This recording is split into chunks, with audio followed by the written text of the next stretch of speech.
Welcome to Josh's House of Nerd podcast. Hello, Nerd Nation. I'm Josh, and I welcome you to the podcast. Grab a cold evergreen goblet of blue milk and make yourself comfortable here at my House of Nerd. Now, on today's podcast, we are on the topic of the month, which is movies that are underwater or mostly underwater. And today's movie is John's pick, the 1990 American submarine spy thriller film directed by John McTiernan, starring Sean Connery, Alec Baldwin, Scott Glenn, James Earl Jones, Sam Neill, Tim Curry, and the ever-popular Gates McFadden. The story is set during the late Cold War era and involves a rogue Soviet naval captain who wishes to defect to the United States with his officers and the Soviet Navy's newest and most advanced ballistic missile submarine. Let's talk about that movie. I love how you. What'd you guys think of Gates McFadden? Yeah, wait. all 5 seconds. And you don't mention Skarsgard? Oh well, I was going to bring it Skarsgard. I was going to bring him in. It's funny He had more time in there than Gates did. I know. I had to bring her up because she's in Star Trek. I just thought I was just like stunned, like in the first 5 seconds. It's like, hey, there's Gates McFadden and his wife for all of 2 seconds and stuff. But yeah, I was going to bring up Skarsgård. It's really funny in a lot of the lookups I did, Wikipedia, IMDb. They kind of mention Skarsgård, like not in like the main cast. It's always, very much down below. Well, I mean, considering he kind of was, he only had probably like 2 minutes of screen time, if that. But he was the antagonist during the to the final fight. Yeah, absolutely. Yeah. I mean, I guess he was kind of a part, and that's why I thought it was kind of interesting that he was so low on it, even though but he's turned out to be a very good actor through the years and stuff. Though it's funny, I can't think of one movie that he's done off the top of my head. We can turn this into the Stellan Skarsgård hour if you want to, and stuff. But I can't think of too many other films he's done, even though I know he's done a lot. The Skarsgårds are like, man, they're done. They've done a lot of good movies, and maybe that's what I was trying to look up. Now that you bring him up, John, it's one of those things. It's like I didn't really look into him to see like if this was a first movie of his but it could have been. I looked up John McTiernan because I went, hey, that name sounds familiar, as the director. And then I'm like, didn't that guy do Die Hard? Yeah, he did 2 Die Hards actually. Mm-hmm. I'd be very Die Hard surprised 1 and then With a Vengeance. I'd be very surprised if this was one of Stellan's really first big ones. How long is that's the problem. I don't know what he is in the industry. Like how long he was in Good Will Hunting as well. All right, I'm looking him up right now. I got him. Yeah, that's what I'm looking right now too. He was in the Thor movies. Yeah. Get a good naked shot of him in the Thor movies. I guess Good Will Hunting was after Hunt for Red October. Was it? I think so. Red October was 90. Good Will Hunting was what, 95? No, 97. Yeah. So. Yeah, anyways. There's not a lot of big things before that. A lot of looks like Swedish movies and things like that. Oh, I'm absolutely. Yeah. So I'm glad we picked this movie because this is one of my all-time favorite films. And it's not because it's a masterclass in cinematography or anything like that. Like, this is one of my films that it could be garbage to a lot of people or have a lot of rough edges, and I'd still love it to death because I just don't know what it kind of speaks to me. It was a film I watched when I was a kid. I read the book. It was my first Tom Clancy novel. So it has a lot of like nostalgia for me, and then just on top of it, I think it is a decent film on top of it. So it combines itself for just a really fun watch that I end up watching at least once every other year, maybe once a year. I do find your hedging very entertaining. You're like, it's probably a decent movie. Like, dude, I'm just hear you over the mic holding back, like just trying to hold back your enthusiasm. I mean, yes, if anybody's listened to this podcast, the amount of times you've brought this movie up, I mean, If they It's had a very nickel for true. everyone. I talk my wife's ear off about the film, so I want to be very careful about overwhelming poor audience members with one of my favorite films. Which is interesting because giving your kind of hatred for heist movies, but you choose a heist movie as your favorite movie of all time. I know, right? I don't think I ever. It doesn't hold the same feel as a heist movie for me. Mainly it's a because little more there like a isn't procedural. It's exactly. like Yeah, and it's whodunit. and there's no crew building. All the crew building happened beforehand, I guess, so to speak. But it's not Ocean's 11 underwater, thankfully. I'd watch that. So would I. I would see that in a heartbeat. That would be amazing. Heist movie underwater. I mean, like you said, this was definitely a heist film. They stole a nuclear submarine, a brand new nuclear submarine. Yeah, that's true. That's very true. I guess they did. I never really looked at this as a heist movie. I looked at more of as a defection movie. Someone with a shiny new toy that sees it as something that's could be used as something really bad, and he doesn't as something his country could really start a war with, and thinks it might just do that, and almost does it as a cautionary tale of I'm going to do this just so they can't even potentially start this war. I don't know what you'd call that movie, but that's but to consider it as a heist movie, that's a different thought pattern than I've had, but it is. Nevertheless, it is. Preemptive Strike to a Preemptive Strike the movie. Preemptive Strikeception, I guess. I don't know. Yeah, that's about right. It's really funny. I actually was going to ask you. That was one of the first things on my list of why this was your favorite movie, because it's funny that you just went right into it, because that was I wanted everybody to know too. Like, why is this John's favorite movie? He brings up all the time and stuff. Yeah, so I really, really like it. And as much as I dislike war and dislike the American war machine, I do appreciate the sheer amount of military hardware in this film, and all the different stuff they showed you during this film. And they cast the American military in a very positive light in this film. I mean, there's nothing really negative said about the military in any way, shape, or form that I'm trying to remember. Other than the Russians had something that could beat them. I mean, that's the most negative thing of the American military I think this film says at any point in time, or calling them cowboys, I guess. But everything else is super positive. So I'm sure the American military is oh, this is great recruiting film. Let's get people into submarines where they're going to be underwater for 6 months at a time and won't see daylight. So.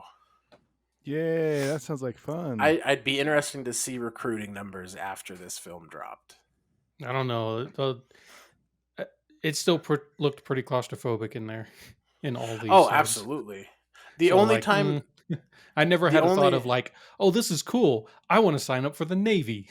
The only time I think it didn't feel claustrophobic, I guess, interestingly enough, was at the end when they're all in the Russian submarine and they're all in the command area, and it feels so wide open. I think it's because the way they did their shots, and it's just ironic to me. It's it's the time where they have almost all the characters in the same spot, and it's in a little dinky submarine that felt claustrophobic up until this last set of shots, and then you get into the end where he's going through the missiles and he gets that long view of the ship.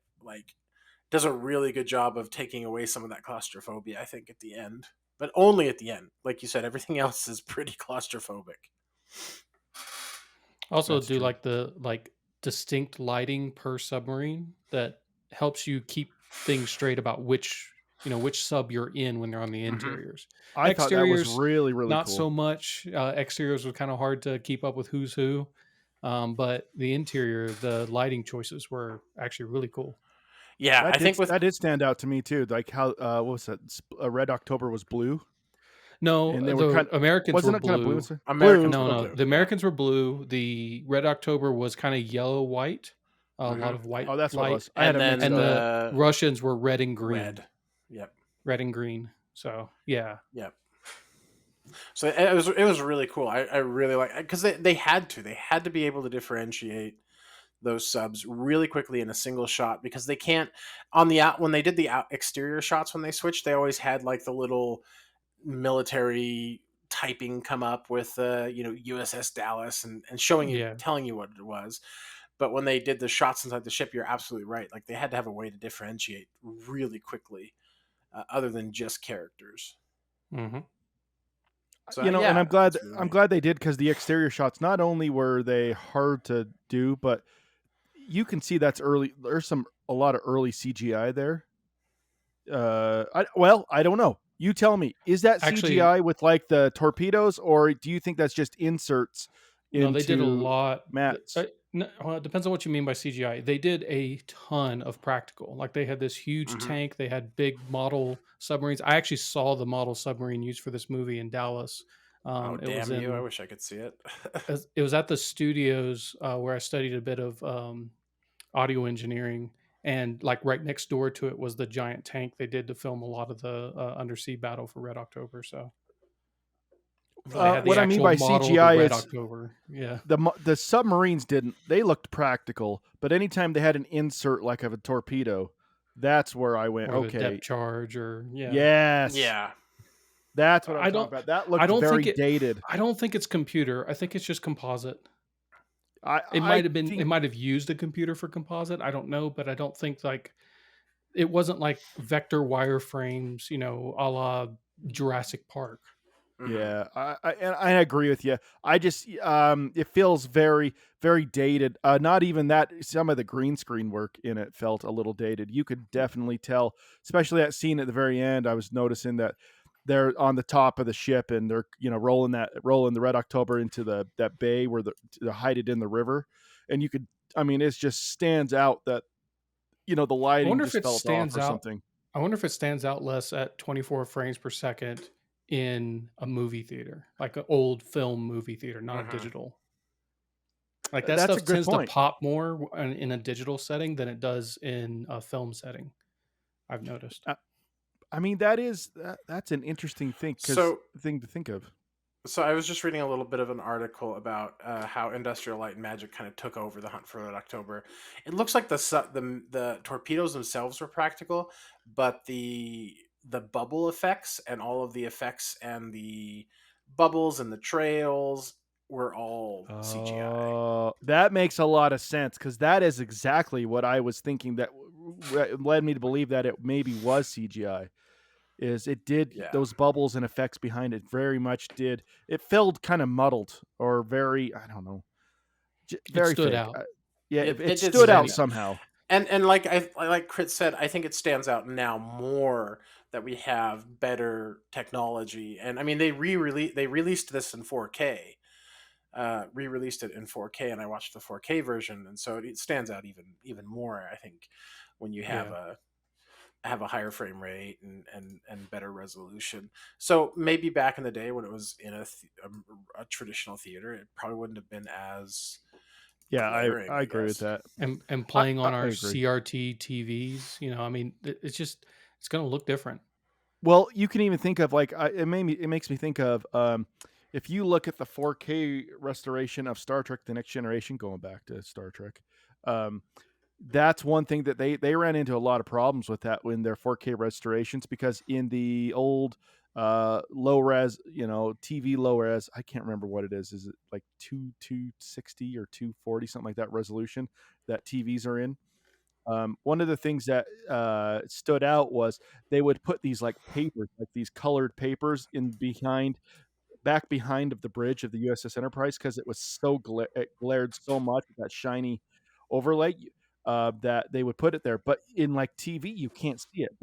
But when they actually brought it up into the 4K level and changed all of the levels and stuff like that, it is so glaringly there that they actually had to do some kind of changes to it.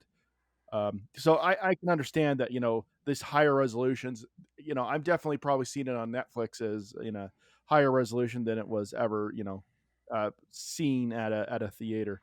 Though, again, it's different because sometimes it feels like at the theater things are so much more crisp and clean when you're watching it, but that might not I mean, always. I think you're thinking of modern theaters, which are digital. But when this came Correct. out, they would have all been film based, which would have been a different experience. But at the same time, 35 millimeter like films. Oh no, that are it's 35 high. millimeter, It's high res. It's just that it's yeah. not. Yeah, it's not the same as a digital theater. So I agree. I understand what you're saying, and it isn't. It isn't. It definitely. I mean, that's where you'd get like the Christopher Nolans and stuff like that. That's why he still likes to shoot on film versus this digital stuff like James Cameron loves to do. It definitely does have a feel. It has a more realistic feel and tones in different ways. It's it's hard to depends on what you're recreate in a trying to digital depict. format. Exactly. Yeah. That's what I'm trying to get at. Okay. Yeah. I think we're on board. We're not arguing. We're just, Yeah. Oh, I know. It's just me trying to get my words out. Cool.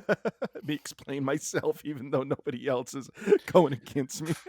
So, to move on from that a little bit, what are with these accents when they switch to English? Gosh. It's like Scottish, Australian, British, all like.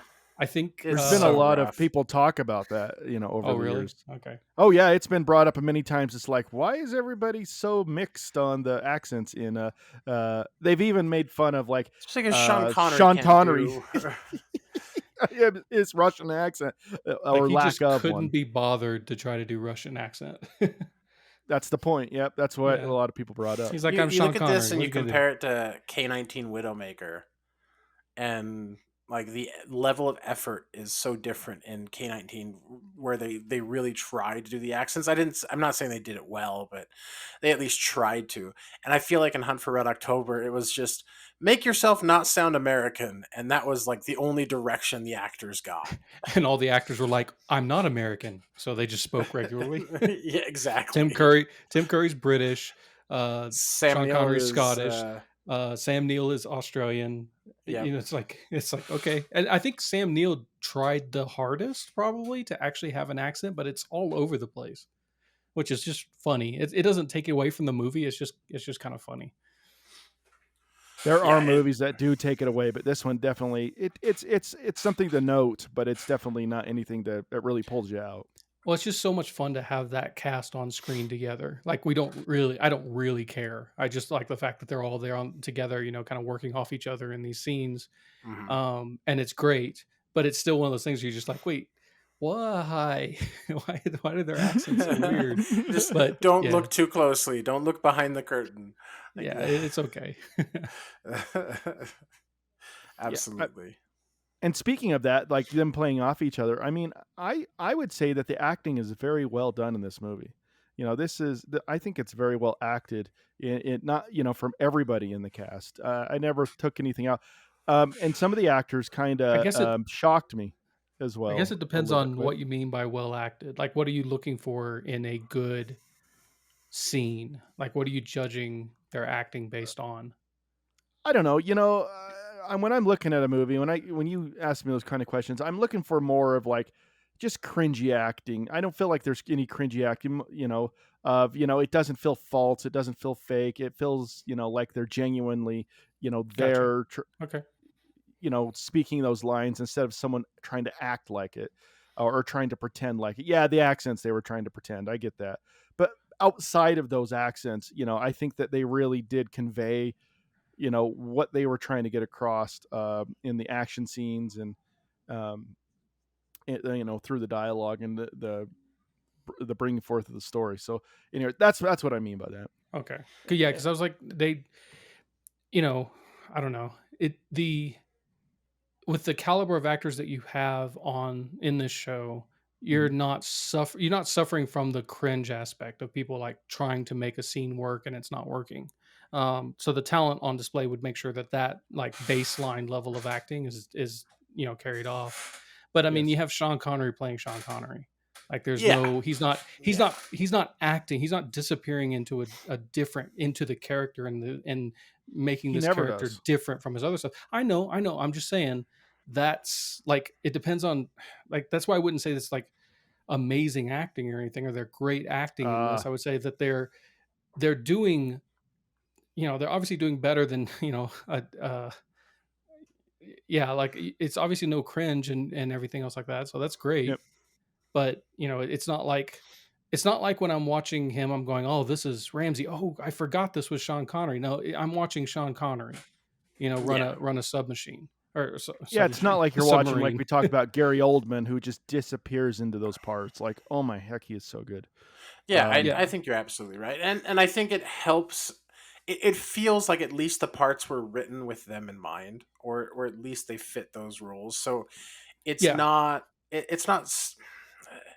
it's not great that they're just being themselves, but at the same time it works for the film because that's how they were written. You need a stately, commanding presence. You drop Sean Connery in the scene, you're good to go, right? Yep. You need a sniveling sycophant. Tim Curry can pull that off, no problem. And that's the thing, is like, it's good in the sense that they are able to inhabit those roles, and maybe they were written for them, or maybe the role was written and they went, oh, this is the obvious person to play it, and they went out and got it, because man, they got so many named actors in this that the casting definitely had an idea. There was no ambiguity about who was going to play what, except for maybe my next question: who is the best Jack Ryan, since we've had so many of them now? And is it Alec I have a Baldwin? favorite. I have a favorite. Okay, we'll say favorite Jack Ryan then. I definitely go ahead have with your favorite, Josh. My favorite's the Harrison Ford Jack Ryan and stuff. Okay. I really like him a lot in Clear and Present Danger, Patriot Games. I really like those movies a lot. He does a good, but I would have to say Krasinski did pretty good in some of the latest one he did. I think he did okay. But I think Alec Baldwin's Jack Ryan is the only one that I believe in coming from, like, feeling like an analyst versus an action hero in camouflage. Because I mean, okay, that's fair. Even Ben Affleck, you had Ben Affleck, you had John Krasinski, you had I forgot Harrison Ford. Affleck played him. Yep. Yeah. They all felt like action heroes kind of in hiding, or nascent action heroes. Alec Baldwin has been the only one that's felt like, oh no, this is an actual analyst that's just been thrown into the front lines. He definitely has the appearance of more of an analyst. I can understand where you're coming from on that. He is definitely that kind of behind the desk type person or look to him in this. I think he does an excellent job of him. And I probably am looking at Harrison Ford and, like, I really liked Clear and Present Danger when it first came out. I think he did a great job. I'm not saying he didn't. It's just, but I understand where he's come from. And what you just said, I never thought about it that way, John. There are more action star people. Okay, I can see that now. And I think if I was taken from that point of view, I would agree with you on that. Because I put his role in it as why can't I remember his name that just is in this movie? Jack Ryan in this movie. What? Alec Baldwin? Alec Baldwin. It just went out of my head. I like this version of Jack Ryan, Alec Baldwin, a lot. I think he does a great job. And it always shocks me, Alec Baldwin, when he's young. How different. I feel like he looks so different. Yeah, compare him to 30 Rock Alec Baldwin. Yes, it's like almost like it's a different person, or a Beetlejuice, Alec Baldwin. Age is a hell of a thing, so. Yeah. It is, but he changed quite a bit. I mean, I liked Alec Baldwin in 30 Rock, and so did I. I loved him in 30 Rock. Like, he just did a fantastic job in there. That's just a fun show. But yeah, no, young Alec Baldwin is great. I really like him in this film. I think he does a good job. Again, he feels more analyst than any of me. I think he does a good job of portraying I've just got thrown into the front line. I want to do the right thing, and by hell I will. But I'm definitely being thrown into the front line, and like the scene where he's flying out, the helicopter's flying out. It's like, next time, put it in a memo. Like, just constantly like, this is a bad idea. Why did I do this? But I'm going to do the right thing type deal. Yeah. Yeah, that's a good point. I like that. Because he in this one, and I would agree. I would agree that more analysts. He didn't want to be the. He was always trying not to go into the action, even though he did, but he didn't necessarily want to, and that was always pointing that out. Like this wasn't his thing. They pointed out like I'm not trained to run to drive a submarine at one part between him and Sean Connery. It's like, and I thought write that was books. Yeah, and then I love that scene. That's a funny scene where he's like, "Oh, I read that book. I don't agree with you." No, he was like, "Your conclusions are all wrong, Ryan." Don't get me started on the quotes here. I will outquote you. I'm sure you will. Wrong, Ryan. I think it was Admiral Halsey is what he was talking about. It was an idiot. Halsey, yeah. I just chuckled at that scene. Like, anyway. Those are some good exchanges. I do enjoy those exchanges towards the end when they are in the same space. Yeah, the gunfire and some things in here don't react well to bullets. Like it's just so good. And then Alec Baldwin doing Sean Connery doing a Russian was amazing. I had totally forgotten about that scene, and then I'm just like, wow, that's not a bad actually Sean Connery. It really wasn't. I would hate to be him in the same movie as Sean Connery, portraying Sean Connery. Oh, that would be horrible. Oh my goodness! But I guess it is what it is. It's great. I love. Like I said, there's no scene or set of scenes in this movie that drag for me. Like I just watch it and I love it all, and I'll sit through it all. Like at no point in this film am I bored or waiting for the next scene or wanting to go on to something else. Like all of it's interesting and all of it's good to me. I would agree with you on that. I don't think I ever felt bored. It always progressed. There's even been some movies that I really liked that I can't say that. I watched The Batman last night for the first time, and I liked it a lot. But there were definite parts in there. I'm just kind of like, come on, guys, let's move this along a little bit. But I can genuinely say I really enjoyed that film. But, but there's definitely scenes. It's almost a 3-hour movie, but anyways, but I didn't feel that in this movie at all, which it's always a good sign to me in a movie, whether I like it or not. It's always a good sign. There's movies that you guys have subjected me to that I didn't like, but I can say I wasn't bored. I may not like the movie, but I wasn't bored, which does help with me liking it a little bit more than probably I would have if it hadn't, had bored me more. So all except for I'm thinking about ending things. That was just all. Come on, let's get that moving. Sorry, Crit. No, you're fine. Yeah, I totally get it. That's gonna be my ultimate go-to, I think, forever now and stuff. Good. I'm glad I found it for you. You still haven't found me a movie of his that I like yet, man. And stuff. We have still yet to do Eternal Sunshine of the Spotless Mind. So. That is a good point. And that's Jim Carrey. You might like that one. That is a good point. I have seen the very beginning of that, but that's all I've seen. That one will leave a mark for a while. I've only seen the part right when he starts remembering or whatever. I don't even remember enough to even say it right. What's happening in the scene I saw. Anyway, but I'm glad this movie doesn't drag. It has so much action. In the sense of just, I'm tense in scenes, especially some of those almost like submarine dogfight scenes. I think that's the closest we're going to get to, dogfighting in water. And yet, and it's fun. It's interesting, some of those moves of, I really thought, what I kept thinking throughout this whole movie during some of those scenes is how in the hell do they know where they are? When they're wasn't necessarily GPS all the time and things like that. They're always calculating off of maps and coordinates and time. And so I just thought it was interesting. What do you think those pings are that he's calling for? Yeah, that's just sound. Yeah. just sound. Yeah, so they Traveling use through sound to waves. map it. Yeah. And then they do have satellite. This is the 90s, Mm-hmm. and so Right. they do have satellite positioning they can use. But then, yeah, a lot of it comes down to navigation, especially when they're running silent. It's Mm-hmm. all about keeping track of speed, keeping track of Pre-existing distance. maps. Yeah. Exactly. And so, like, a lot of work goes into navigation of submarines.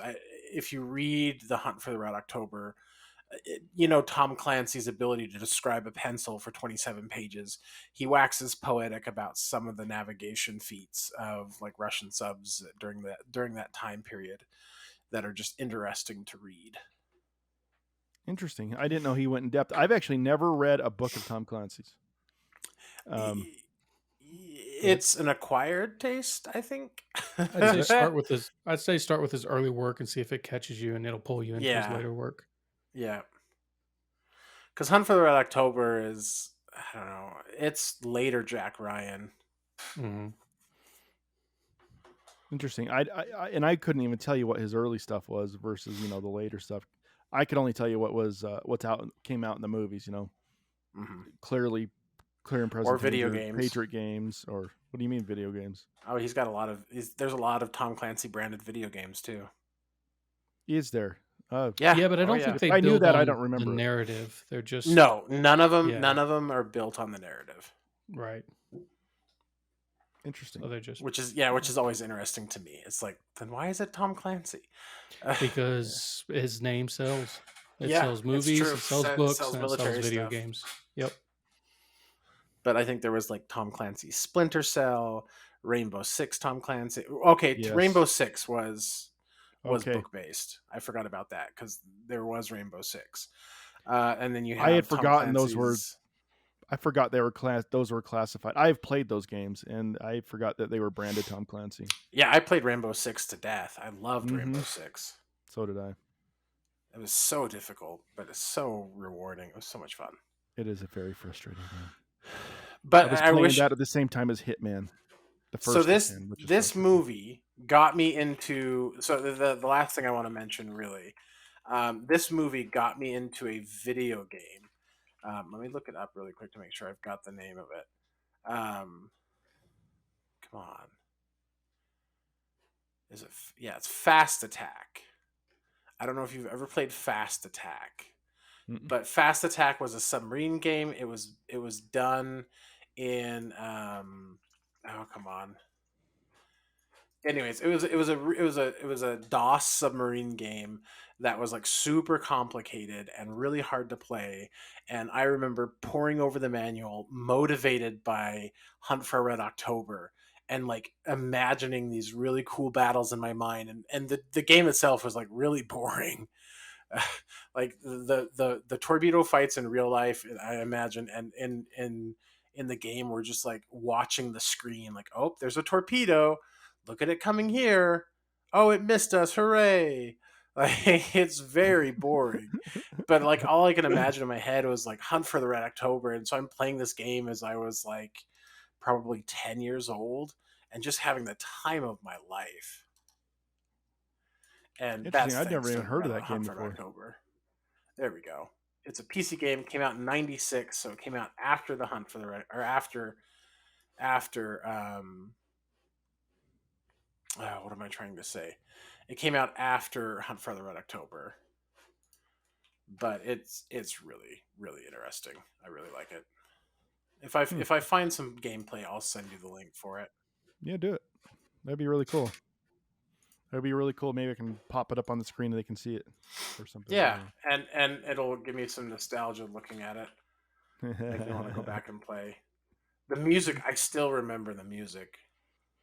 So you say games like that, and that reminds me a lot of like TIE Fighter and X-Wing, like some of those. Oh yeah, it's like, the same. It's the same feel. Like it's the same. It felt like it when you were explaining it.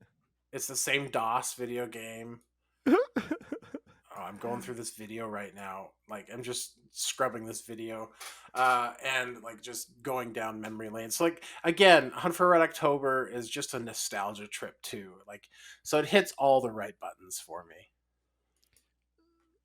And I really liked it too. Let me ask you this. as we're starting to kind of possibly get to the end of this movie. One of the things I wrote down notes on this movie, guys. One of the things that I brought up is I wanted to go into what was your thoughts? What's your thoughts on the director?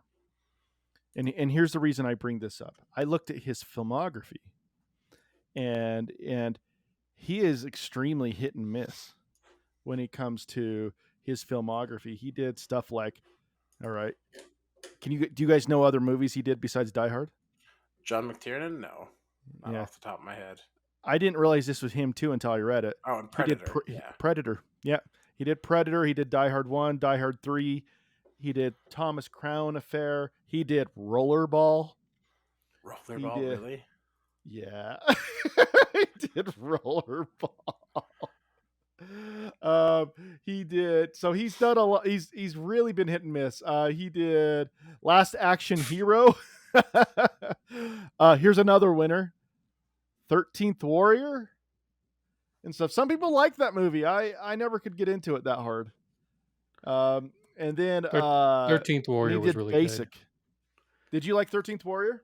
Of course. Yeah. That's the Antonio Banderas in Viking Land, right? Yep. Yeah, I liked it okay. Really no, that was a great movie. I didn't get into it that hard, but I recognize it's still a pretty good movie. And Last Action Hero is a really fun, great concept. It's a great concept. Executed really well. I went back. I'd never seen it before. And I went back and tried to watch it. I couldn't make my way through it. No, that's fair. I mean, some of it's nostalgia because it's like the movie is literally nostalgia also. So yeah. So like overall, like what would do you guys think he's a good, like even though he's hit and miss, do you think he's a good director overall? Or not? I mean, what's your opinion on him? Because I think he's really hit and miss. I think he hit a couple really big ones out of the park, but for the most part, he hasn't done anything really past 2003. So he hasn't really, waned. People are allowed to retire, right? They can just move on, do some other stuff, right? No, not movie directors. Whatever. They have to. No. They're directors forever. Yeah, I know. I think you got to judge him by his best movies, probably, because that's what I want to do. Is I want to judge directors by their best movies, not by their worst movies. Because you never quite sure. Maybe the director is the reason that those movies are good. Maybe they're not. But that's also the same for their worst movies. So if we're doing that, I think he's a good director. I think he knows how to direct an action movie or a thriller really well. Maybe the premise isn't the most amazing thing, like, Last Action Hero or, something like that. But at the same time, I don't know. His movies aren't boring. He's got three. His movies aren't boring. And there's so many movies out there that are boring. Oh, yeah. And so, like, there's 4 movies that are really solid there that he did. Really solid. You got Die Hard, you got Hunt for Red October, you got Predator, you got you know what? Honestly, I remember Basic. I remember Basic being okay. Basic was pretty good. Thomas Crown Affair was pretty good. I like Thomas Crown Affair. That was a good movie. Yeah, he's got more than 4 good movies. And so, I guess I hadn't thought about Thomas Crown Affair. It's been a long time on some of these. 13th Warrior, I guess I remember that. I don't remember that as well either. And stuff. You know what I was kind of going off, helping me with the memory. I was going through the basically going through the IMDb and what they were rated, like, the customer rating. I couldn't remember on some of these, like what my feeling was. I wouldn't go by their ratings. I mean, I don't go by their ratings, I guess is what I'm saying. I don't care. I honestly couldn't remember like what my feelings were on some of these older ones that he did. Like 13th Warrior, Rollerball, I didn't really think it was that fun, that amazing. But Basic, I remember being good. That's a John Travolta movie, if I remember right. Yeah, it's got one of the great performances by James. Oh man, I can't remember his name. The guy that he locks up at the beginning ends up getting killed. Not James McAvoy, right? No, James McAvoy's not in that movie, is he? No, it's Samuel L. Jackson, Tim Daly, Giovanni Ribisi. Yeah, Ribisi was interesting in that. Harry Connick Jr. Not Harry Connick Jr. That's the main cast that it's showing here on the screen. Dang it. I don't. Yeah. But I'd forgotten that Samuel L. Jackson was in that movie. My goodness. And the stuff, but I see that. Thanks for the link, John.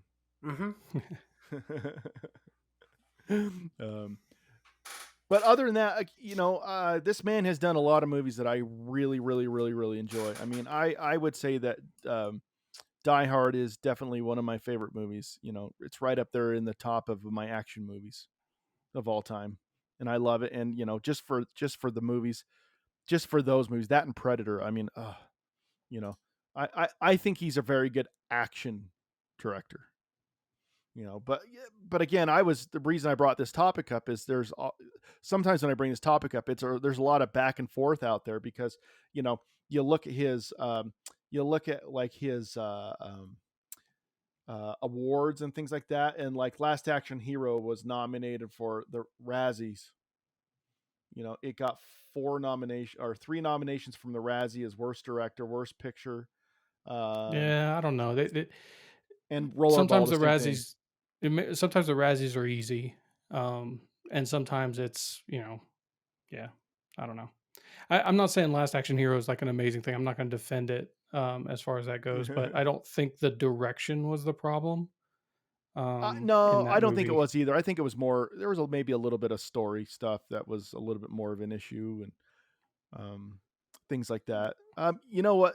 The thing that really pulls me out of Last Action Hero, to be honest with you, with a John McTiernan movie, that I feel like the acting is not the child. I don't want to rag on the child actors. That's not a big thing I want to do. I just didn't think it's not their fault. They're younger. I just thought that wasn't as solid. And then I don't feel like Arnold Schwarzenegger is maybe bringing it to the table as hard as he sometimes does. Because around that time, he did one of my favorite movies that he did, which was True Lies. I really like True Lies. But anyways, yeah, that would be my take. I now remember what I was thinking of. I was actually thinking of The General's Daughter, which is also Travolta in an army movie. So I was thinking. Oh, okay. Yeah, I've never seen that one. Basic was okay. I think General's Daughter was more interesting, but yeah. Yeah, I remember Basic being just okay. Yeah. Him, and then the antagonist was Samuel L. Jackson, if I remember correctly. I remember getting lost in that movie a little bit. Well, it's all flashbacks, right? It's all told in flashback. So that's right. Okay, but now I think we've wandered a little bit, a long ways away from. Yes. No. Hunt for this Red is just our podcast, guys. Plus, you don't want to give away all your thoughts about a movie you're going to end up watching at some point on the podcast. Yeah, we're going to watch Rollerball, dude. That's true. I mean, so we probably will. Should we move in? Should we move into our ratings? Let's go to ratings. I think we should move to ratings. Yes. Yeah, let's do it. Well, I think you know mine, so I'll just do mine first. I would definitely watch with my mom. I have watched with my mom. I will force her to watch it. So it will be watched. As long as it's not some bondage thing, I'm okay with that, John. Thanks. Wow. Well, this got R-rated really quickly. Thanks for that, Josh. You're welcome, buddy. I'm there for you. I'm gonna give this movie a real solid 8 out of 10. Torpedoes of Awesomeness. I really, really enjoy this film. I think it's really well done, and I usually if a movie it's a rewatch. It has this high rewatchability factor for me.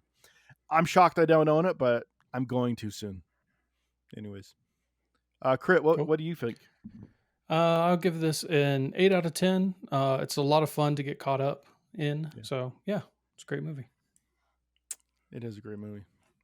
I'm glad we got to watch it. I'm glad for you, John. I am glad for me too. That we finally got it on here for you, man. And stuff. I appreciate it. I knew eventually it was going to be here. I knew it and stuff. Yeah. It's a great film. I knew that somehow you're going to sneak it in through whatever topic that kind of aligned with Red October. Yeah, this aligned really well with Red October. So. No, this aligned perfectly. And it's funny, when I picked this topic for this month, I had no idea that, what I was thinking more of, like, movies like The Abyss and things like that of underwater. I never thought that this would be like movies that this would classify as being underwater as well, because it is. It's kind of funny that the one thing that you're thinking of the most when you pick a topic, there's so much more, and how wide, the spread is typically more than you were thinking initially. So, Crit, you have the genre for next month, and you have the picks for next week, right? I do. All right, man. Give them to us, baby. All right. So the first is my picks for next week. Cool. So, number 1, General Zod goes fishing. Number 2, Nick Fury works with Sabretooth. And number 3, Obi-Wan searches for Spider-Man. Whoa. The General Zod goes fishing would be my pick. I'm okay with that one. It was either that one or the Star Wars one. So, okay. I'm okay with that one, John. Yeah, number 1. Okay. That's fine for it. Awesome. All right, number 2, Nick Fury works with Sabretooth is Sphere. Oh, dang it. I like Sphere. Sphere is great. That's a great movie.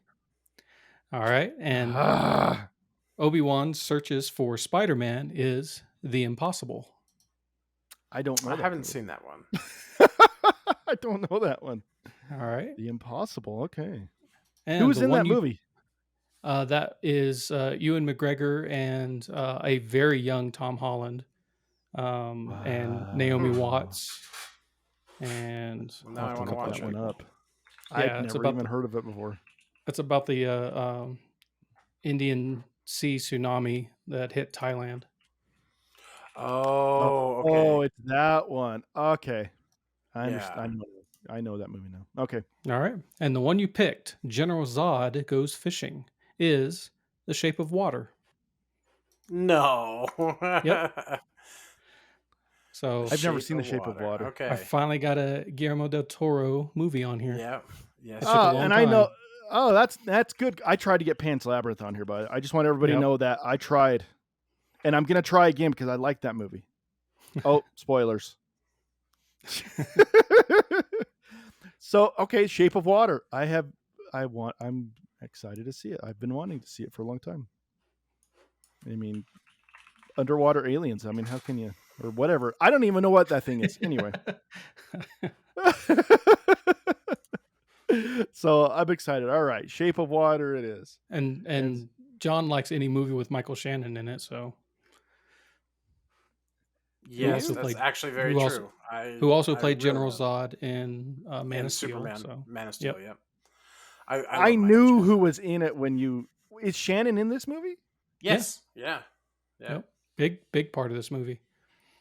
Oh, I had no idea that. I knew that this General Zod was played by Shannon, but by Michael Shannon, but I didn't know that he was actually acting in this movie. So I love Shannon. He's great. Yeah. He's a really good actor. So, anyways, all right, let's close this up. Thank you, everybody, for listening to us. We have the genre. Genre. Crap! Hey, I got ahead of myself. We did have the genre. Hey, Crit, we have the genre. Yep. What is that? And stuff. Genre for next month.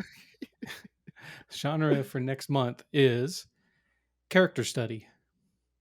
So any movie that's popularly labeled a character study. It's usually about one person and about their point of view, but you pretty much if you search for a character study, you'll get a whole list of movies and you can pick from those. Character study. All right. So, what a biography is that kind of like a biography type thing, or not necessarily? No, it can be a fictional person. Character study is more about exploring a character, usually through different plot narrative structures, and it's usually solely about kind of where the protagonist is the main thing, and it's more than that. Like I said, if you just look it up, as far as character study movies, you'll get a giant list of fictional and non-fictional movies that are about a specific person, essentially. Okay. But it's not necessarily a biography. I think biographies are different. Character study is more about how the actor approaches or how the writers approach a character dealing with a subject, and then exploring that character. So, and kind of putting them through the paces and stuff like that. Okay. Well, I'm excited because I have no clue what movie I would pick until I go look at the character you'll have study to, list. I think you'll be pleasantly surprised by what's in there. Really? Okay. Yeah. I challenge you then. Oh, I'm just joking. Oh, well, I mean, I take that challenge on. You also be like, all of these movies are boring, and they're all basically the same as I'm thinking of ending things. About ending things. Oh, geez, Yeah. they better not be. Because there's some really good like movies that are like what you're explaining out there that I actually adore. So anyway, all right, now I can try to end this properly. Anyway, thank you, Chris. With John trying to get me to move on, that's what threw me off of the missing the genre. Anyways, everybody out there listening, we thank you for supporting our channel. Please click the like button if you liked what you heard here, and subscribe to our channel, and so that other people can see what we're talking about, what we're watching, and join in the conversation with us. And as always, may you be excellent to each other and live long and prosper from all of us here at Josh's House of Nerd. Have a good night. Thanks for watching. For more nerdy awesomeness, please like and subscribe and check out our other nerdy videos.